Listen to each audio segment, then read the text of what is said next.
I take my family out and harvest maple sap and cook it down into syrup and sugar. The placentas for my children are buried at maple trees throughout this entire forest. Because it's a tree of life. That's our custom. So seeing the kids making offerings at the trees of life where their placentas are buried throughout the forest, I feel very connected to the forest and to my kids. My parents, when they were alive, would come, both of them,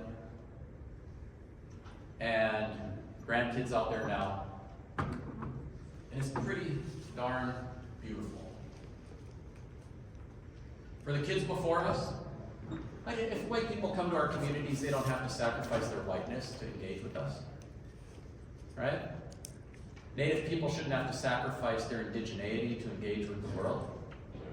You don't have to code switch to make it out there, right? We can be exactly who we are and exactly who the Creator wanted us to be and thrive.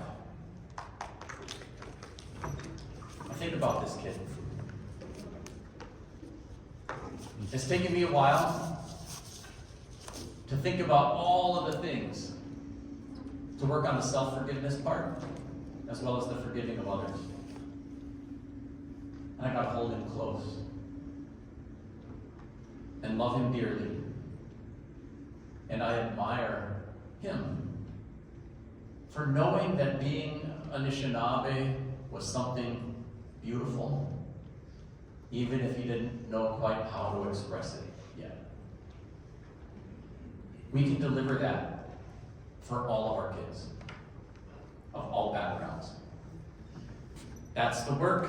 I believe in this work, and I believe in you to do it. Thank you so much for your kind time and attention.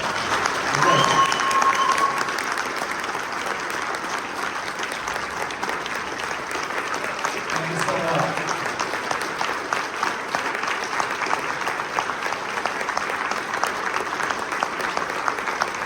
Thank you.